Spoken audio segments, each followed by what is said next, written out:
오늘 본문을 주의 깊게 보면 예수 믿기 전에 우리의 위치와 또 예수를 믿고 나서 우리가 얻게 된 새로운 위치, 이 두 가지를 날카롭게 비교하고 있습니다. 예수 믿기 전에 우리의 연대는 BC였습니다. 그러나 우리가 예수를 믿고 난 다음에는 AD가 되었습니다. BC나 AD는 역사를 나타내는 것이지만 동시에 우리 개인의 이야기이기도 합니다. 모든 그리스도인들에게는 BC가 있습니다. Before Christ, 예수를 믿기 전의 삶이 있습니다. 그리고 동시에 모든 크리스찬들은 AD가 있습니다. AD, 즉 주님을 만나고 주님 안에서 사는 삶이 그리스도인의 삶입니다. 그렇다면 여러분, 우리가 예수님 만나기 전에는 어떠했습니까? 저와 여러분들의 BC는 어떤 모습들이었습니까? 오늘 본문 1절부터 3절을 보게 되면 우리가 예수 그리스도를 만나기 이전의 모습을 설명하고 있습니다. 우리 같이 한번 읽어보도록 하겠습니다. 1절부터 3절까지 우리 과거의 모습이 어떠했는가를 여러분 마음속에 염두에 두고 함께 같이 한번 읽어보도록 하겠습니다. 1절부터 3절까지 합독합니다. 시작. 그는 허물과 죄로 죽었던 너희를 살리셨도다. 그때 너희는 그 가운데서 행하여 이 세상 풍조를 따르고 공중의 권세 잡은 자를 따랐으니 곧 지금 불순종의 아들들 가운데서 역사하는 영이라. 전에는 우리도 다 그 가운데서 우리 육체의 욕심을 따라 지내며 육체와 마음에 원하는 것을 하여 다른 이들과 같이 본질상 진노의 자녀이었더니. 여기 보면 우리가 그리스도 예수를 만나기 전의 모습을 세 가지로 설명하고 있습니다. 첫째는 영적으로 죽었습니다. 두 번째는 마귀의 지배 아래 놓였습니다. 그리고 세 번째는 하나님의 심판을 피할 수 없는 진노의 자녀였습니다. 그런데 여러분, 이 세 가지는 분명히 우리가 예수 믿기 이전의 모습, 그때의 모습이지만 아직도 여전히 이 자리에 머물러 있는 사람들이 교회 안에 많이 있을 수 있습니다. 저는 오늘 이 문제를 좀 세밀하게 다루기를 원합니다. 여러분 보십시오. 본문에 보면 예수 믿기 이전, 그때 우리는 영적으로 죽었다고 선언합니다. 죽을 수밖에 없는 자가 아니라 죽었다라고 성경은 말합니다. 예수 밖에 있는 사람들은 이미 죽어 있는 상태에 있는 것입니다. 우리가 알다시피 죽음이라는 것은 분리를 의미합니다. 우리가 흔히 말하는 인간의 죽음이라는 것은 영혼과 육체가 분리되는 것입니다. 마찬가지로 성경에서 말하는 영적인 죽음은 하나님과 분리되는 것입니다. 하나님과의 관계가 단절되고 하나님의 생명이 떠나버린 것이 영적인 죽음인 것입니다. 그런데 여기서 우리는 아주 중요한 사실 한 가지를 알 수 있습니다. 본문은 죄로 인해 사람들이 죽었다고 말하고 있습니다. 죄가 사람을 죽음으로 이끌어 갔다는 것입니다. 이것을 다르게 표현한다면 죄가 생명에 영향을 미쳤다는 것입니다. 우리는 이 사실을 주의해서 봐야 합니다. 원래 인간은 하나님의 생명을 가진 존재, 하나님의 형상대로 지음받은 자입니다. 그래서 하나님께서 인간을 창조하실 때 흙으로 사람을 빚으시고 그 코에다 생기, 곧 하나님의 생명을 불어넣었다고 성경은 말합니다. 맨 처음 사람 아담은 하나님의 생명을 가진 존재였습니다. 하나님과 교제하는 유일한 대상이었고 하나님의 지혜와 통찰력이 있었습니다. 그리고 하나님의 대리자로서의 권위를 가지고 땅을 다스렸고 하나님 닮은 정서와 성품을 가지고 있었습니다. 이것은 자연스러운 인간의 모습이었습니다. 그런데 사람들이 하나님의 말씀에 불순종하고 죄를 범하자 그만 사람들의 생명 자체에 문제가 생겼습니다. 죄로 인해 하나님을 피하여 숨었습니다. 하나님과 영적 교제가 단절되었습니다. 하나님과의 단절이란 하나님의 생명이 떠나갔고 죽음이 왔다는 말입니다. 그 결과 모든 것에 다 문제가 왔습니다. 이것을 이렇게 설명할 수 있습니다. 사람들이 죄를 짓게 되면 죄가 내 존재 안에 들어와서 내 존재에 영향을 미쳐서 생명을 빼앗아가고 죽음에 이르게 합니다. 그렇기 때문에 나라는 존재는 따로 있고 죄가 따로 있는 것이 아니라 죄를 지은 사람은 그 존재 자체가 바로 죄인이 되는 것입니다. 예를 들어서 한 사람이 도둑질을 했습니다. 그러면 이 사람은 도둑놈이 됩니다. 도둑질이라는 죄가 이 사람을 도둑놈이라고 하는 존재로 만들어 버린 것입니다. 다시 말하면 죄가 나라는 존재 안에 들어와서 존재 자체를 죄인으로 만들어 놨고 죄인된 내 존재가 계속 죄를 짓게 된다는 것입니다. 제가 좀 그림을 보여주면서 설명하면 좀 쉬울 텐데 훨씬 편할 텐데 자, 여러분들이 상상력을 좀 동원해서 제 이야기에 귀를 기울여 주시기 바랍니다. 여기 나무가 있습니다. 보이십니까? 여러분 상상력을 동원해서 이 앞에 나무가 있습니다.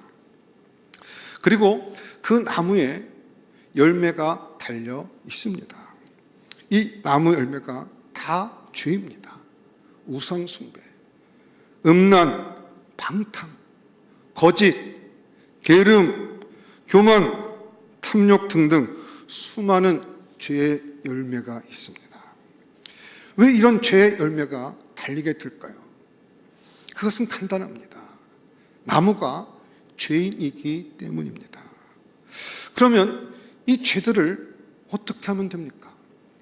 우리는 흔히 회개하면 되지라고 말을 합니다.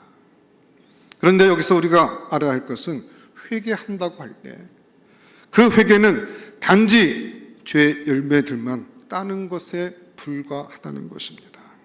이런 죄를 용서해 주시고 저런 죄를 용서해 주시고 회개하면서 열심히 죄의 열매만 땁니다. 자, 드디어 죄의 열매들을 다 땄습니다. 보이십니까? 죄를 회개했기 때문에 죄의 열매가 없습니다. 자, 보십시오. 그러나 그럼에도 불구하고 안 바뀌는 것이 있습니다. 바로 죄인이라고 하는 그 나무 자체입니다. 죄의 열매는 아무리 다 땄어도 상황과 조건만 내면 또다시 죄의 열매가 맺히게 되어 있습니다. 어쩌면 처음보다 더 많이 열릴 수도 있습니다. 그렇기 때문에 이 죄의 열매를 따는 것이 중요한 것이 아니라 존재가 바뀌어져야 합니다. 나무 자체의 생명이 바꿔져야 한다는 것입니다. 보통 우리가 성고영신 예배를 드릴 때 한 해 지었던 죄를 종이에 적어서 불에 태우는 일을 했었습니다. 그렇게 함으로 우리는 죄 문제가 해결된 것처럼 생각해 왔습니다. 그런데 가만히 생각해 보니까 이게 바로 죄의 열매만 따는 것이었습니다. 그 다음 해가 되면 여전히 똑같은 죄를 또 짓고 또 종이에 적어 태우고 그리고 그 다음 해도 또 똑같은 일을 해야 하고 그런데 이것은 아닙니다. 죄의 열매만 따는 것이 아니라 사실은 내가 십자가에 못 박혀야 합니다.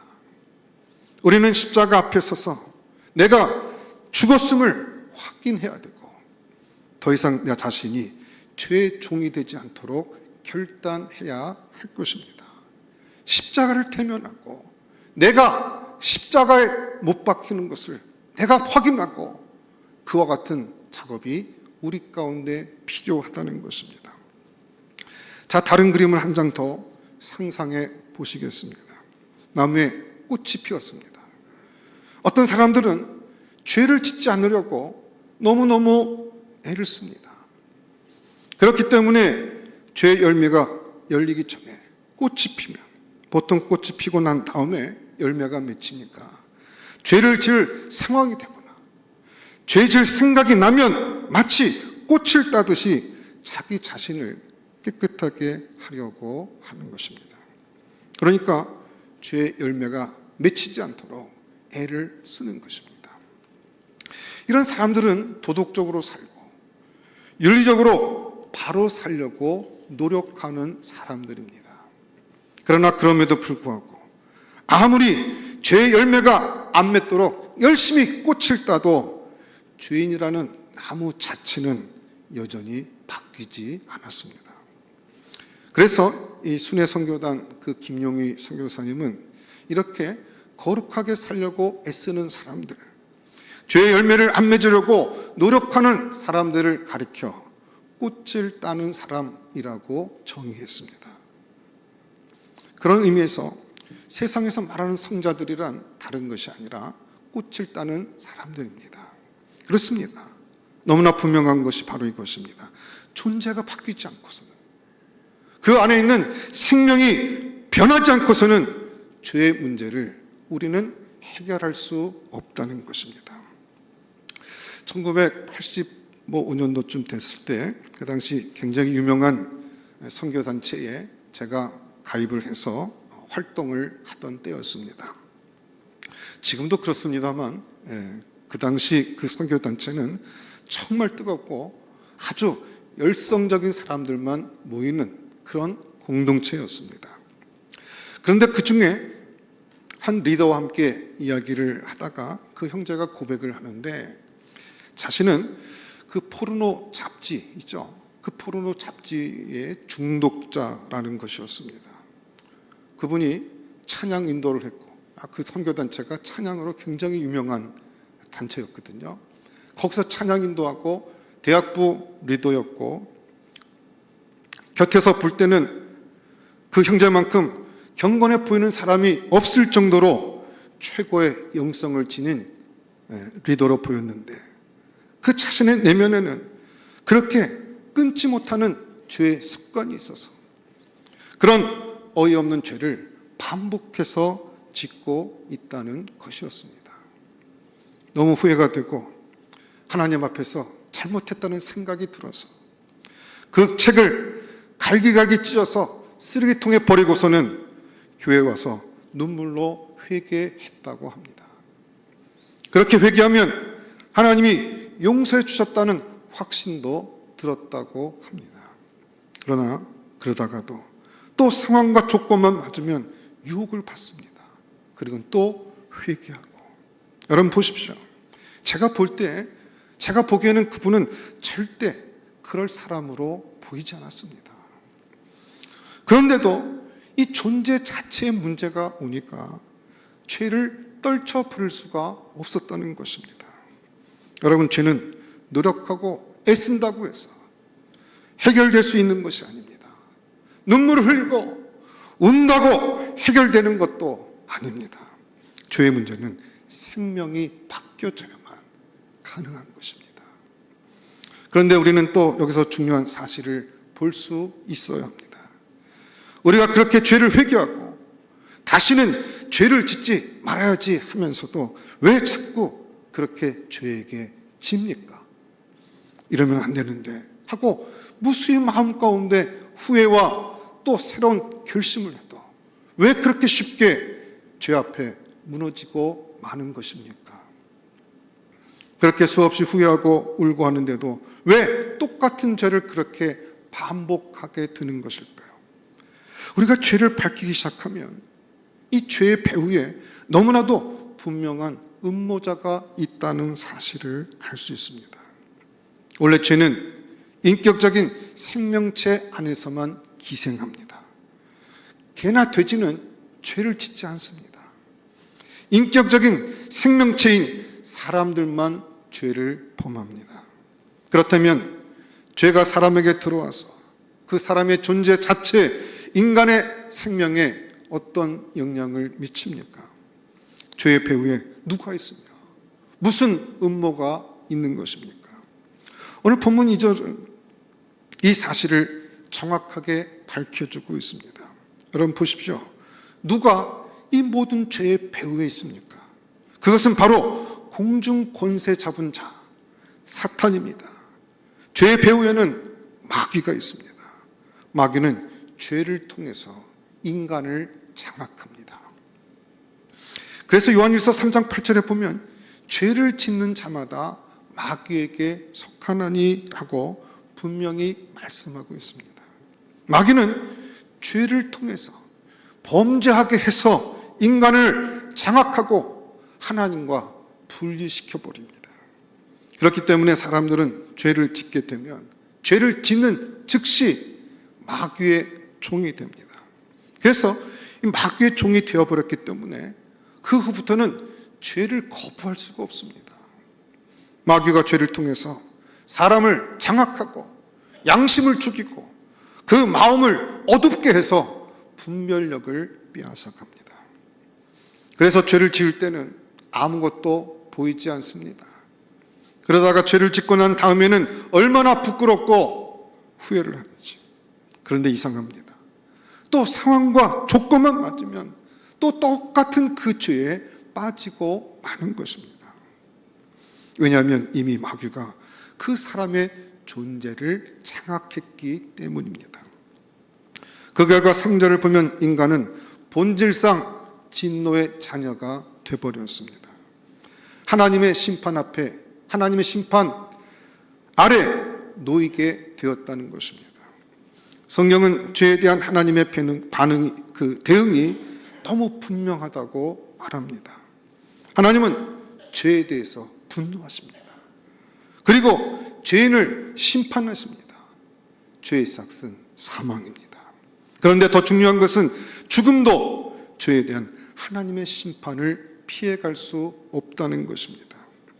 어떤 사람은 너무나 큰 죄를 짓고는 그걸 견딜 수 없어서 자살을 합니다. 자살하면 다 끝납니까? 아닙니다. 죽음이 죄의 면죄부가 될 수 없습니다. 죄를 해결하지 않고 그냥 죽으면 반드시 지옥 가게 되어 있습니다. 지옥이 어디 있느냐고 비웃지 마십시오. 지옥에 대한 성경의 묘사는 너무나 진지하고 사실적입니다. 사실 지옥의 심판에 대해서 가장 많은 말씀을 하셨던 분이 예수님이십니다. 예수님은 지옥이 얼마나 무서운 곳인지를 누구보다도 잘 알고 계셨기 때문에 사람들이 그곳에 가지 않기를 너무나도 원하셨습니다. 마가복음 9장 47절 49절에 보면 한 번은 예수님께서 이렇게 말씀하셨습니다. 만일 내 눈이 너를 범죄하게 하거든 빼버리라. 한 눈으로 하나님 나라에 들어가는 것이 두 눈을 갖고 지옥에 던져지는 것보다 나으니라. 여러분 그렇습니다. 인간의 죄의 문제는 너무나 심각합니다. 죄를 짓고 아무에게도 발각이 안 되고 그냥 시간이 지나가면 잊어버리고 그러다가 죽으면 그만이고 아닙니다.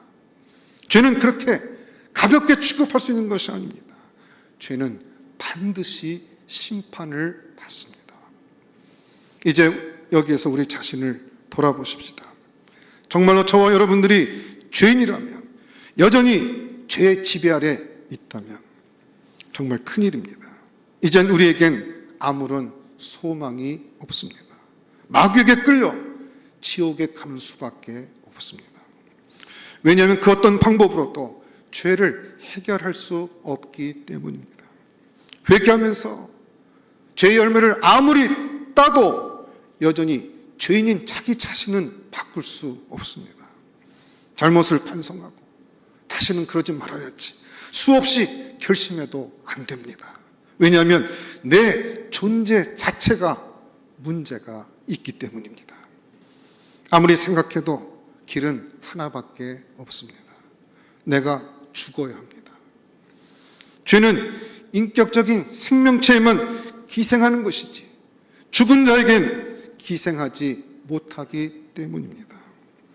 죽어야만 죄에서 해방될 수 있습니다. 그런데 문제는 그냥 죽으면 지옥 갑니다. 죄의 문제를 해결하지 않고 죽으면 영원한 지옥 형벌을 면할 길이 없는 것입니다. 자, 이것이 우리 인생의 딜레마입니다. 인간들은 이렇게도 저렇게도 할 수 없는 소망 없는 존재가 되어버린 것입니다. 만약 1절부터 3절로 성경이 끝났다면 이것은 정말 엄청난 비극일 것입니다. 그러나 여러분, 성경은 여기에서 끝나지 않습니다. 사람에겐 답이 없지만 하나님에겐 답이 있습니다. 자, 하나님께서 우리 인간들의 죄를, 문제를 어떻게 해결해 주셨습니까? 오늘 우리가 들어야 될 복음입니다. 아마 하나님은 이렇게 생각하셨을 것입니다. 어떻게 하면 사람들에게서 죄는 없애고 생명은 살릴 수 있을까? 어떻게 인간의 존재 자체를 근본적으로 새롭게 할 수 있을까? 하나님은 드디어 인간을 죄와 마귀의 손에서 건져내는 놀라운 일을 이 땅에 펼치셨습니다. 죄를 없애고 인간의 생명을 새롭게 하시는 하나님의 방법, 너무나도 놀라운 하나님의 비밀, 마귀도 모르고 세상 사람들이 모르는 하나님의 비밀, 그것은 바로 예수님의 십자가입니다. 여러분 보십시오. 십자가가 무엇입니까? 예수님이 죽은 것입니다. 내가 죽어야 되는데 예수님이 대신 죽었습니다. 그런데 여기서 예수님이 대신 죽었다는 것은 바로 내가 죽은 것이라는 것을 알아야 합니다. 예수님이 십자가에 못 박힐 때 나도 함께 십자가에 못 박혔다는 것입니다. 하나님은 십자가에서 예수님과 함께 저와 여러분들을 죽게 하심으로 죄를 처리하셨습니다. 그렇습니다. 죄에 대하여 내가 죽는 것, 이것이 하나님께서 만드신, 하나님께서 제시하신 하나님의 방법입니다. 그렇다면 물어보겠습니다. 여러분, 2000년 전 예수님이 십자가에 못 박힐 때 누가 죽은 것입니까? 그렇습니다. 내가 죽은 것입니다. 저와 여러분들이 죽었습니다. 그리고 죄에서 자유해졌습니다. 죽음 외에는 죄에서 자유케 되는 방법이 없습니다. 그리고 예수님은 사흘 만에 부활하셨습니다. 부활하신 예수님은 죽은 우리에게 새로운 생명을 주셨습니다. 주님은 생명을 주시는 영으로 부활하신 것입니다. 그렇기 때문에 우리가 예수님을 구원자로 믿고 영접했다는 것은 예수님의 십자가 사건과 부활 사건이 나를 위한 사건, 바로 나의 사건으로 받아들였다는 것입니다. 나의 옛차, 마귀에게 붙잡혀 있던 옛차는 2000년 전 예수님이 십자가에 죽으실 때 이미 죽었습니다. 거기서 나의 옛자가 예수님의 죽음과 함께 처리되었습니다. 그리고 예수님께서 부활하실 때 예수님과 함께 우리도 부활한 것입니다. 예수님의 생명으로 다시 살아난 것입니다. 그러므로 이제 나의 옛 자아는 죽고 내 안에 예수님이 사신 것입니다. 예수님께서 내 인생의 주인이 되셔서 사시는 것입니다. 예수님의 생명이 내 생명이고 예수님의 능력이 내 능력이요 예수님의 소망이 내 소망인 것입니다. 중요한 것은 이제 우리들은 내 자신이 십자가에 죽었다는 사실을 믿음으로 받아들여야 합니다. 만약 우리들이 자아의 죽음을 받아들이지 못한다고 하면 그것은 계속 마귀에게 속는 것입니다. 계속 죄의 종으로 살 것이고 그 죄 때문에 지옥에 갈 것입니다. 몇 년 동안 교회를 다녔다는 것, 그게 중요하지 않습니다. 교회에서 어떤 직분을 갖고 있느냐, 그것도 중요하지 않습니다. 믿음으로 나의 죽음과 예수 그리스도의 주인 되심을 받아들이고 더 이상 마귀에게 속지 말아야 합니다. 어느 날 종교개혁자 마르틴 루터에게 학생들이 찾아와서 이렇게 물었다고 합니다. 선생님, 어떻게 하면 그렇게 많은 사탄의 유혹과 시험을 쉽게 이길 수 있겠습니까? 그때 루터는 이렇게 대답했다고 합니다. 그래, 사탄이 자주자주 내 마음을 두드리면서 문을 열라고 소리칠 때가 있다네. 그럴 때마다 내 마음에 계시는 예수님께서 나가셔서 문을 열어주신다네. 마귀가 이 집에 루터가 살고 있죠? 하고 물어오면 예수님은 과거에는 루터가 살았었지. 그러나 지금은 그가 이사를 가고 내가 살고 있어. 이렇게 대답하신다네. 그러면 마귀는 깜짝 놀라서 도망을 가버린다네. 내가 시험을 이기는 방법은 바로 이것이라네. 여러분, 맞습니다. 저와 여러분들은 예수 그리스도 안에서 근본적으로 새롭게 태어난 사람들입니다. 근본적으로 삶이 뒤바뀐 인생들이에요. 전에는 죄 때문에 죽었고, 전에는 마귀의 종이었고, 전에는 진노의 자녀였습니다. 그러나 여러분, 이제는 아닙니다. 우리가 더 이상 마귀에게 속을 필요가 없습니다. 계속해서 한번 6절 한번 읽어보겠습니다. 자, 6절 말씀 굉장히 중요한 말씀인데 우리 한번 같이 합독해서 읽도록 하겠습니다. 6절 같이 합독합니다. 시작. 또 함께 일으키사 예수 그리스도 예수 안에서 함께 하늘에 앉히시니. 여러분, 여기 보면 너무나도 놀라운 말씀이 있습니다.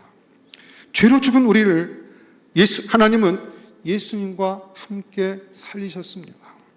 그런데 더 놀라운 것은 그냥 우리를 살린 정도가 아니라 아예 우리들을 예수님과 함께 어디에 앉히셨다고 말씀하고 있습니까?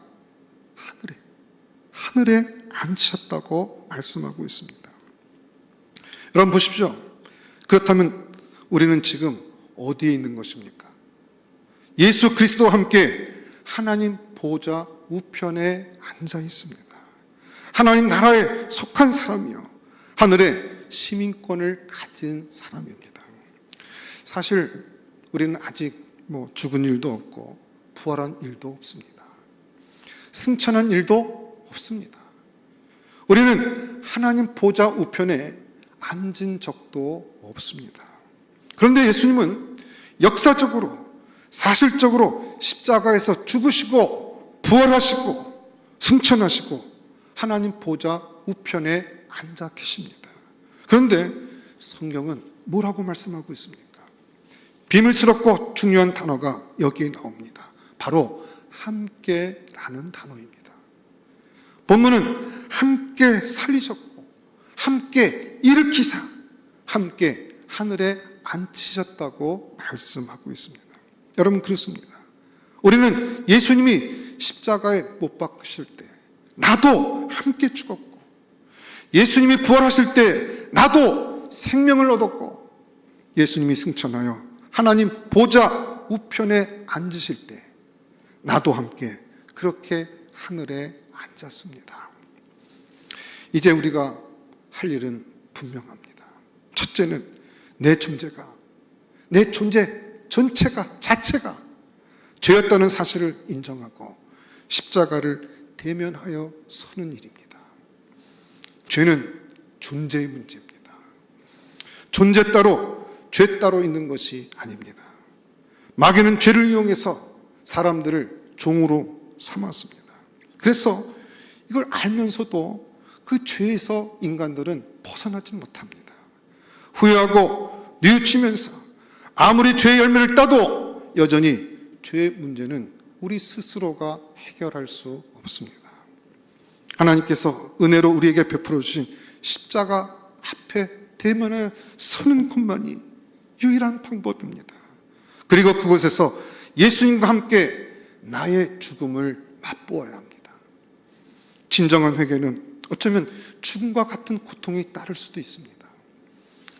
지금까지 긍휼의 풍성하신 하나님께서 정말 오랫동안 저와 여러분들을 기다려 주셨습니다. 십자가 앞에 나오기를 기다리고 계십니다. 내가 후회하고 내가 마음에 결심을 하고 결단한다 할지라도 인간이 가진 힘과 능력으로는 죄 문제를 해결할 수 없습니다.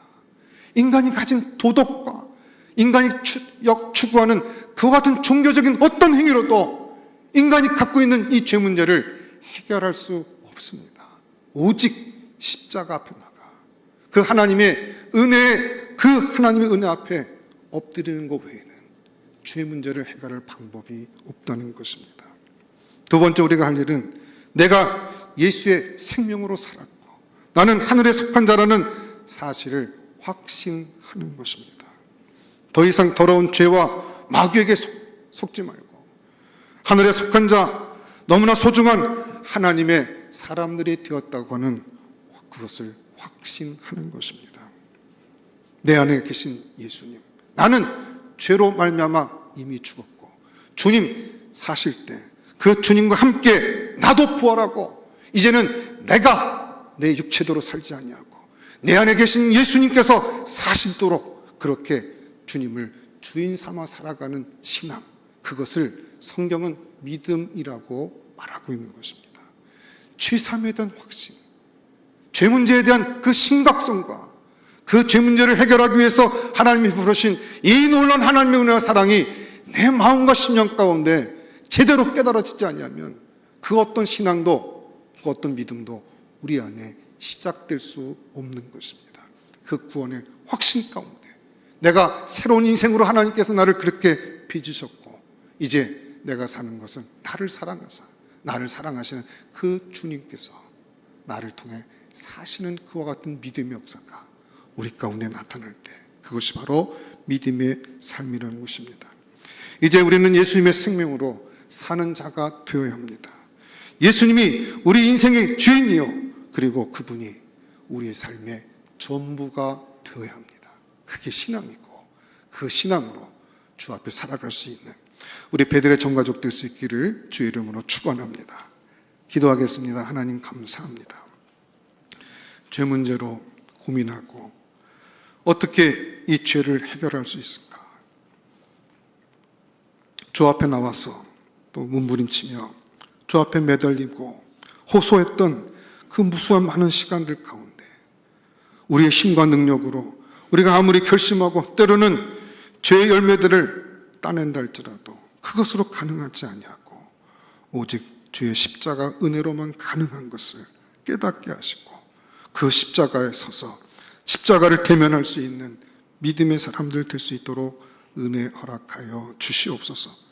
그때는 그와 같은 삶을 살았지만 이제는 하나님이 기뻐하시는 정말 믿음의 삶을 살아감을 통해서 하나님께서 우리에게 유업으로 주시는 천국을 바라보며 살아가는 믿음의 종들이 다 될 수 있도록 은혜 허락하여 주시옵소서.